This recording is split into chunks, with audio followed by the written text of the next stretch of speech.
Have you ever wondered what goes on behind the scenes with a marriage counselor? Secrets of a Marriage Counselor. These are the top 3 strategies to save your marriage.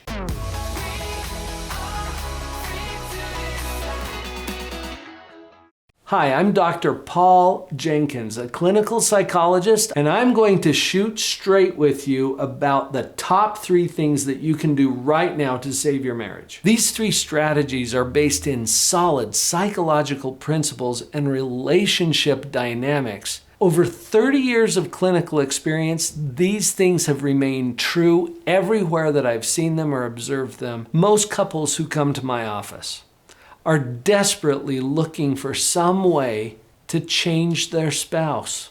They know what needs to change, and it's right over there. It's that person that I'm married to, they need to do this or that differently, and they're convinced that they're right. This is one of the psychological pitfalls that we run into in a relationship. My buddy Brett Williams wrote a book called You Can Be Right or You Can Be Married. And his title is brilliant because we come into it with this destructive pride that has us knowing that we're right. And we know that the problem is right over there. That is the problem. Keep that in mind as we get into these 3 strategies that you can apply right now. Strategy number 1, don't be a bear. Picture this for a minute. We're out walking through the hills, just enjoying this nice weather that we're having a little hike, and suddenly a big angry bear comes out from behind a tree. Wants to rip your face off. Just check in with that for a minute. What would happen to your heart? Start pounding very fast and hard. Your breathing would get kind of rapid and shallow. Like that. You'd feel a little funny. Your palms might sweat. You would have a reaction that we call the fight or flight response. This is a natural defensive strategy that your brain automatically kicks into anytime you feel threatened. So go back to the strategy. Why did I say it that way?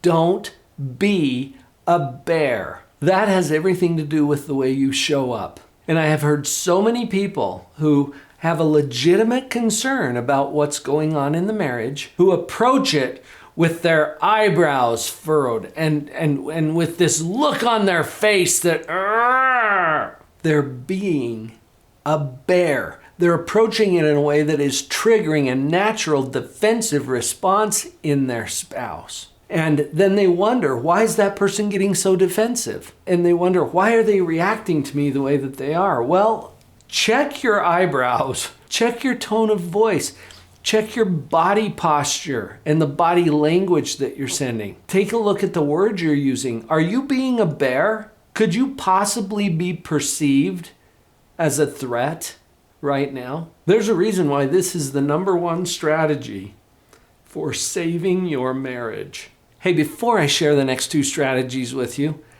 take a minute to subscribe.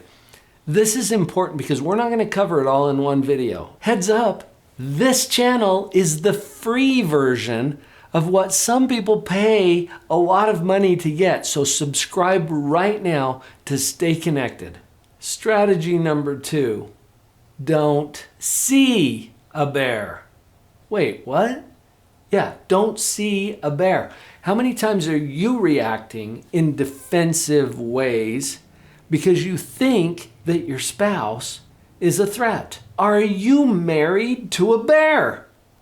Please don't answer that too quickly. Because if you jump right in, you'll be like, oh yeah, No, you are married to a human being, a beautiful human being whom you chose. You picked this person out. You chose them, they chose you.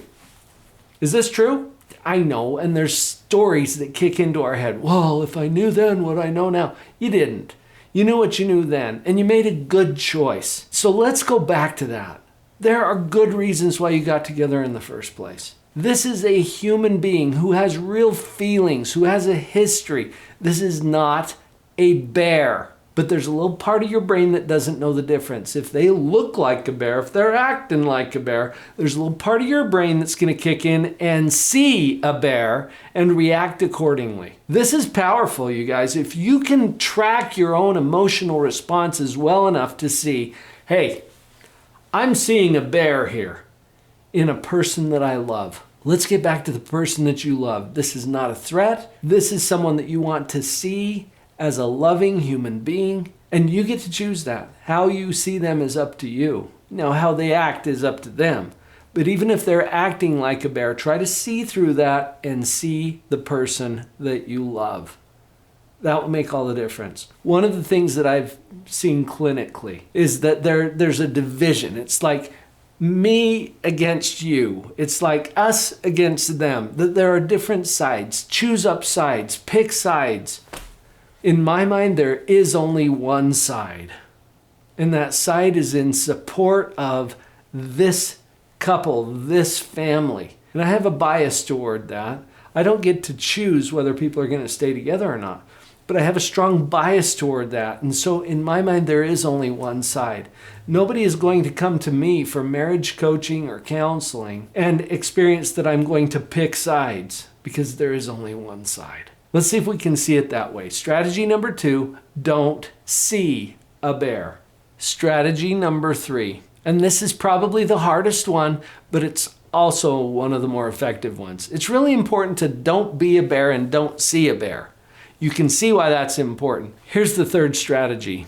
You get to change first. I know. And this won't come as a surprise to you, because you probably already have come to terms with the fact that you're going to have to make some changes in order for this to be any better. It's hard to go there sometimes because we're already so convinced that our spouse needs to change something. And there's a good chance that they will change along with you, but probably not before. Now, because you're watching this video, it's on you. Find out what you need to change next. There's 9 principles that I use in my coaching with couples that they can always turn to. The first of those is positivity. And I'll just share that one with you right up front. What can you do to take a more positive approach? The second principle is values. Get clear about the values, the purpose for this thing in the first place. I do this occasionally professionally and also in my relationships, where I have to take a little retreat, go back to the core reasons why I'm doing what I'm doing, and get clear about those values. Now, that's only the first 2 of those 9 principles, but I want to give you a sense that there's always something you can do, regardless of whether your spouse is ready to change, whether your spouse is willing to change, or if they ever even get engaged in a process to improve this marriage. You can improve this marriage by your application of those principles to which I'm referring. It's guaranteed. So get working on that. That's strategy number 3. You get to change first. Everything that you do to improve your marriage helps your family, helps your kids. The most important thing you can do for positive parenting is to build a sturdy family culture. We've created a video just for you about that. Click on that video next. Come over and see what you can do to create that family culture that you're working on.